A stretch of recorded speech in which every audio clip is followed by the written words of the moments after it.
My name is Brent Baum, and I am not only your favorite contrarian, I'm the only contrarian. I'm not here to tell you what you want to hear, but what you need to hear. And welcome back to another most dramatic Bachelorette recap of all time.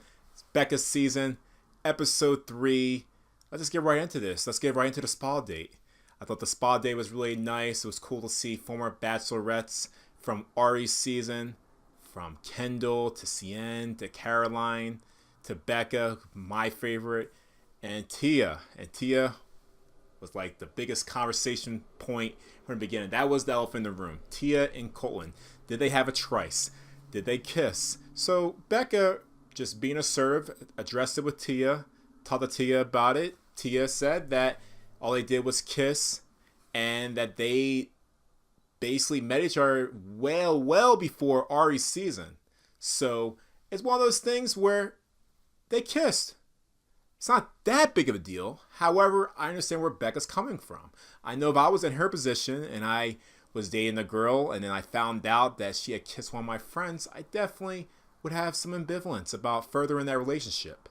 So it was one of those things why I look at this is that Becca, to me, is going to hold on to this throughout the season.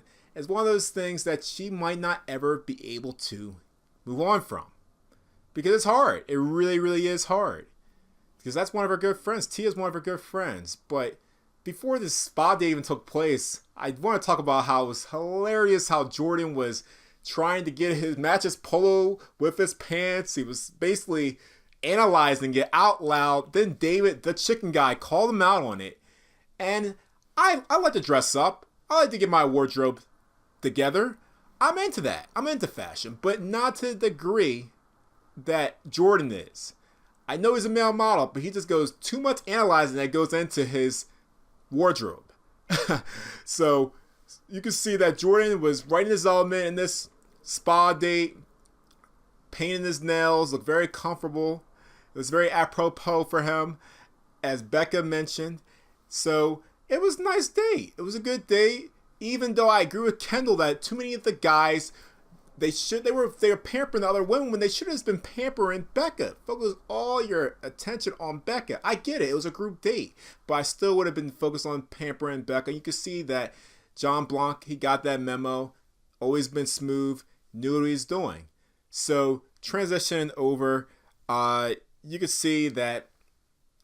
Oh yeah, last thing I want to mention. You can see when Colton talked to Tia, saw Tia, gave her a hug. It was a little bit awkward. Definitely tension in the room. The girls are staring at Colton. Oh, is this the guy? Is this the guy? Yes, Colton's the guy. So that definitely created a little bit of drama going on. But it wasn't as big of a deal as people were making out to be. I know Jason told Colton he needed to address it. It was really funny how Becca forgot Jason's name. She claims that she has a crush on him. Hence why she forgot his name. But to me, I don't remember ever forgetting the name of my crush when I was in middle school or high school or college. I don't forget those things. So I don't know. I think Becca does like him, but maybe she had a Freudian slip. It happens. So another thing I do want to transition over to is the fact that after the spa date, Jordan, yes, he's always a topic of conversation on the season. He mentioned how he has 4,000 Tinder matches. He has a 1-for-1 percentage when it comes to a match, swiping right, doesn't get many swipe lefts, and he was bragging about it. And then David, being David, the chicken guy, he decides to go over and tell Becca. He snitches and tells Becca about it. And obviously Becca's not going to be happy about it. And so she throws a little joke in there. And then you see that Jordan throws a couple of B words at David's way. And David, to me, is not up for the task. It's a little insecurity right there. To go ahead and tell Becca about it. The fact that he has to stoop to that low of a level just to try and orchestrate a way to get Jordan off the show, it's just not going to work. That's not the way it's going to work. And it was just funny how you could see that David was stuttering while he was trying to get in that argument with Jordan. He just wasn't up for the task. He's trying to tarnish Jordan's modeling image, as he said.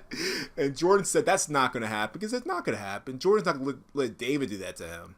So I just don't understand this whole dynamic between Jordan and David. I don't understand their beef. I never understood their beef. They're the two guys. One guy dresses up as a chicken, and one guy's only concerned with his modeling career. They really should be, the perfect match. But for whatever reason, they tend to be very strange bedfellows. So one thing I thought that was funny also in that I thought it was funny when basically David was making fun of Jordan about his pensive walk and how he's trying to look like Clint Eastwood and all these different things. I just think it's so funny how Jordan is so worried about the modeling career. He's just so obsessed with it. He's on the show for his modeling career. He's not here for Becca. He's here for his modeling career. And I get it. I've heard things that Bachelor is a great platform for you to further your career, but to me, it's about finding love. That's what you're there for. So make it about that. So next, I do want to talk. Also, I want to get into the fact that Becca, before Chris's one-on-one date with Becca was able to talk to Colton, and you can see Becca expressed to Colton that she still had her guard up. She wasn't exactly sure, but at least they were able to talk things out. And then what? What happened? They had a kiss. It was great. So you can see that Colton was able to maneuver his way out of that debacle and find a way to settle things with Becca, because Becca clearly likes Colton, and she should be able to move on from it. Even though I know it's hard, but if you're here to find a love, then make it about that. So, because I'll tell you right now, Tia, she's gorgeous. She's absolutely gorgeous. She's the Southern Belle. And I'll tell you about 95% of the guys, if Tia was available and she wanted to date, 95% of the guys would have agreed to that. Okay? So it happened. You move on from it. So let's transition over to the Chris's one-on-one date. You can see it was a very nice one-on-one date. Basically, they consistent of them writing songs for each other. You had Richard Marx on the show, and you got to give Chris credit. Even though Chris had a little bit of insecurities about being vulnerable, he mentioned the fact that his father left his mother and his two sisters at a very young age, and he wrote a letter out to his father. His father never replied back to him, so that's very tough for him to basically be vulnerable and put himself in that position to be hurt again. But you could see when Chris finally dug deep, wrote a song, he was divulging bars on top of bars, and he was doing pretty well on that date. I gotta give him credit for that. Even though I wasn't a big fan of how Chris, on the very first episode, basically told on one of the other contestants, I forgot the guy's name, I'm sure you guys in the comments will tell me, how he divulged the fact that the other guy had dated this girl that he knew about that said he was no good and he was not there for the right reasons. But Chris and them had a nice date, and at least, I think that Becca, she ultimately wants that. She mentioned before about how it's tough for her to open up because of what happened with Arie, so she's going to have her guard up. But at the same time, people, you got to be vulnerable. You got to be vulnerable, ladies and gentlemen. You got to be open about these different things. So at least they were able to do that. But aside from that, I do want to transition over to when after that one-on-one date, we all saw what happened with David. David, being clumsy, fell off the bed. It was an unfortunate situation, and you saw blood everywhere. There really was absolutely blood everywhere. It was almost like it's almost like Jordan decided to just beat him up in his sleep. and I know that's what everybody was thinking.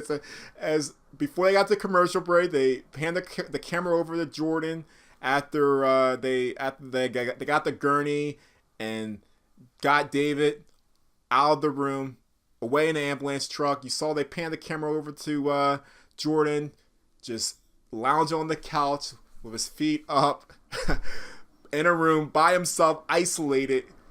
I mean, who else? I mean, I knew that Jordan didn't do that. You can't fight on The Bachelor. The moment you do that, you're off the show. So you can just see that the guy, David, he's just a clumsy guy. And he's not really quite familiar with sleeping on bunk beds. I know for myself, I think majority of kids, you're used to sleeping on a bunk bed.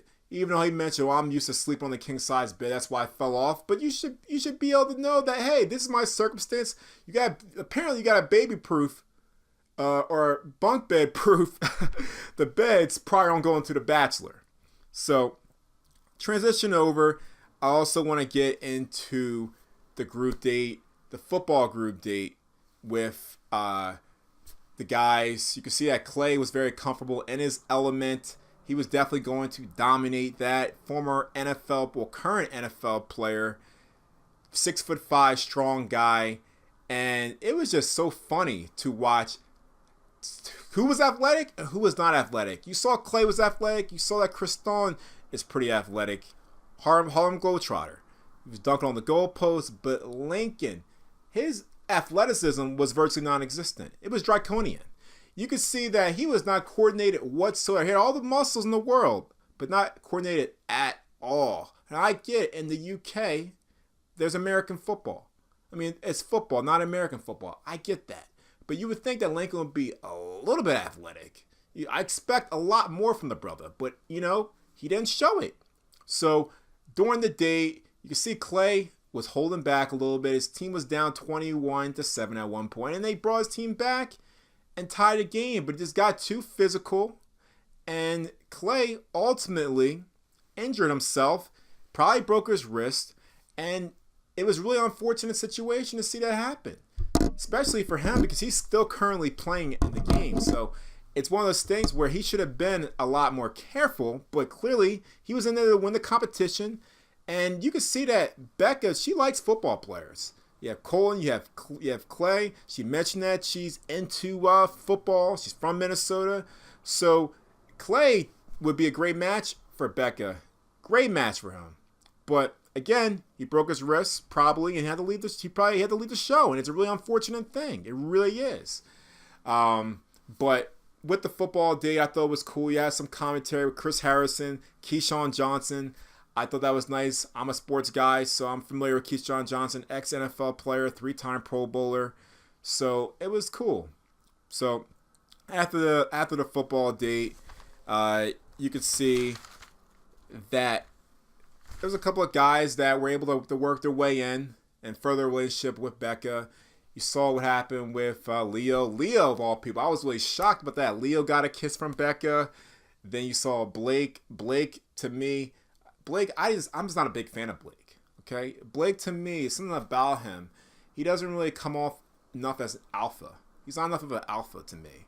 He comes off as a guy who is very insecure. I know he mentioned, oh well, I look at you as being my girlfriend right now to Becca, and Becca was smitten with that, and I get it. A lot of these guys all think that Becca's their girlfriend right now, even though clearly they are not. But Blake, he's just in his feelings. He just kept on going on and on about different how he feels and how he doesn't like the other guys being around. But that's what you sign up for. This is The Bachelor. It's what you sign up for. You gotta expect that there's gonna be other guys trying to get the attention of Becca, the Bachelorette, and Blake was like that last episode. I mentioned how he was too much in his feelings and just being over the top. To me, a little too much dramatic. But Becca likes it. Becca likes it ultimately.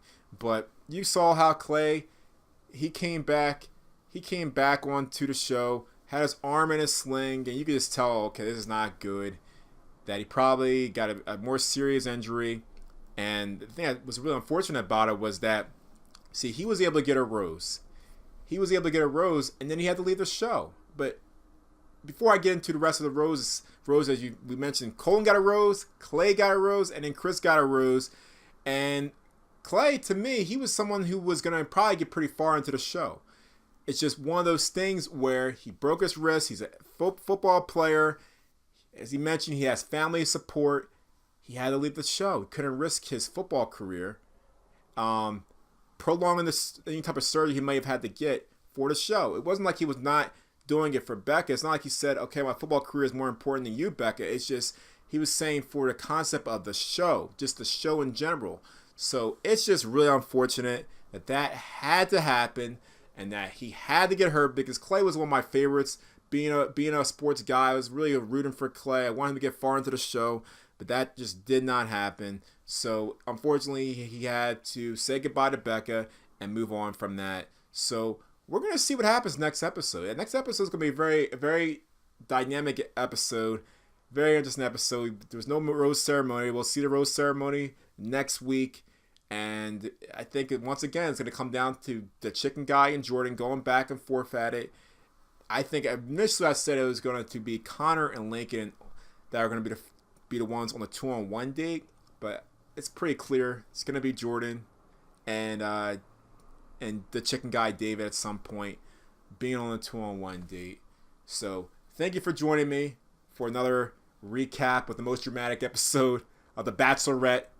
So if you want to see more videos of me doing this, hit the subscribe button up top. You can follow me on social media. Those are all, I have the same name for all three. Thank you for joining me. And remember, I'm not here to tell you what you want to hear, but what you need to hear.